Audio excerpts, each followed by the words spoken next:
Welcome back, everyone. Today I want to continue reviewing Britney Spears' entire catalog with her ninth album, Glory. After the train wreck known as Britney Jean, there were concerns ahead of this album. One person or thing I blamed for the failure that I did not mention in the last video was RCA. I think RCA, with most artists transferring from Jive, they didn't know what to do with their artists. But Britney did get her wish. She finally got that hip hop, R&B, pop album like she wanted.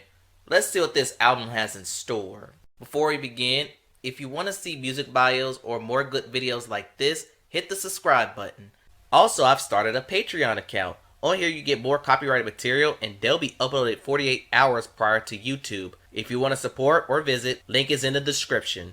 And without further ado, on to our feature presentation.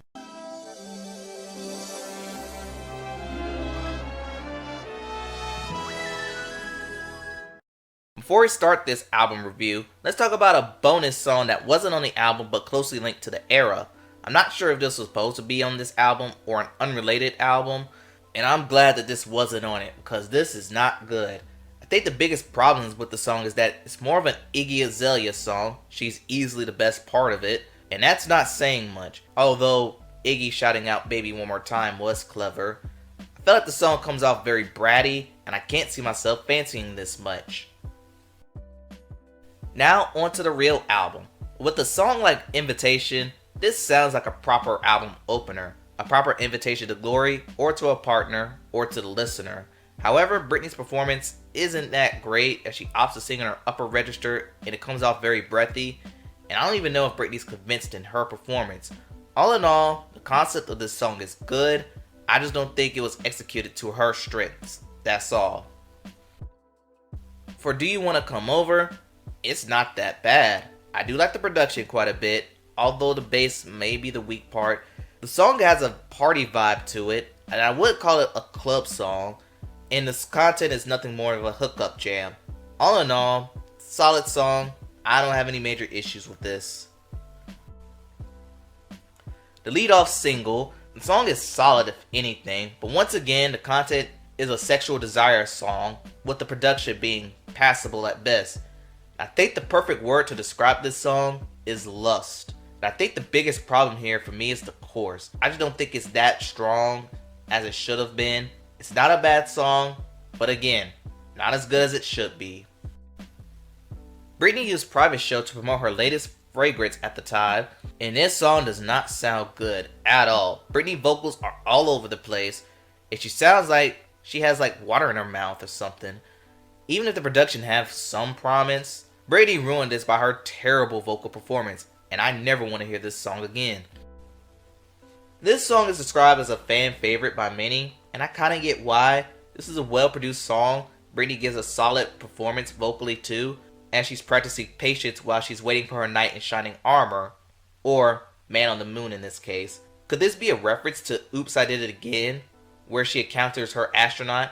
It might be, might not be. The content might be what's confusing me, but a good vocal performance could make this fine for what it is. I think it's a nice song. Okay, this one pivots a little more to R&B, and I could also say this leans towards vulnerable Britney. The content is very simple. Britney actually says it herself. She just want to be loved without going overboard to the brink of self-victimization. I think the biggest problem with this song is, does Britney fit? A lot of Spears fans said this feels more of a Selena Gomez song, and I get why they say that. It matches their minimalism. But as is, I do think it's okay to good, but I'm not going beyond it. I've heard mixed opinions on this one. You either love it, like it, or dislike it. And I hate to say it, I'm not too fond of this. The production relies on hand claps mixed with an electric drop that lets me down, and even the content is kind of embarrassing. Britney saying it's okay to be clumsy in bed, it's yet another sex jam.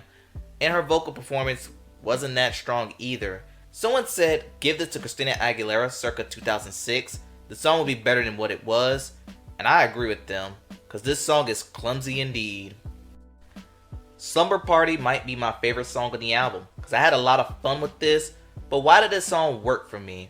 I think it has to do with that funky reggae feel this song gives, as it's yet another sex jam. Possibly a one night stand calling with more themes of making a sex tape. And for Tinashe, might as well bring her up here. She compliments Britney fine, but I do think Britney could have done this alone because Tinashe outshines her vocally, as we all know. But with or without her, still the best song on the album, should have been a way bigger hit. Just Like Me is an infidelity anthem where Britney catches her partner cheating with a woman that looks just like her. She then asks, are they planning to cheat? And if so, tell the girl you could have them. And this would have been okay if it wasn't for me overthinking this. Now as for the vocals, the first verse doesn't sound like Britney compared to the second, and I can't confirm or deny if a ghost singer was present. Also, Britney says she can have you over and over and it gets very repetitive. This is one of the more confusing songs that I've reviewed, and I wish it wasn't. Okay, I don't have much to say about Love Me Down, but why does this song sound like a Fifth Harmony song in the style of a Camila Cabello solo? No wonder why this tune didn't work for me. The chorus is very lazy and I'm not feeling the production. And I get the style of song may work for some, just not. Hard to Forget You is another song that I don't have much to say for. But it's one of those songs that's Janet Jackson influenced. But where the song fails is in the production. In fact, the production does all the heavy lifting here, as Britney herself falls back. This was a setback for Britney, and again, I can't see myself fancying this one any further. Okay, the final song of the standard version. And I'll give this, even though her vocals are all over the place, at least she's having fun with this. The final line, she admits it. The soulful organ in the beginning mixed with the horns give this a little bit of funk. I can also say this also could have been a Christina Aguilera song circa 2006, but what separates this from Clumsy from earlier? Britney made this her own. Is the song perfect? No. But is the song fun? Yes. It's the most fun she had on this project. And that concludes this review. This album was all over the place, an inconsistent listening experience. At least I thought it was better than Britney Jean. But I got an understanding that this album is coming from an artist who was past their prime. And with that being said, a 6 out of 10 ranking is the best I could give. Not the worst Britney Spears album, but it's certainly not the best. Now, after her conservatorship ended, Britney stated that a new album from her is unlikely. So this is probably the final episode of this series.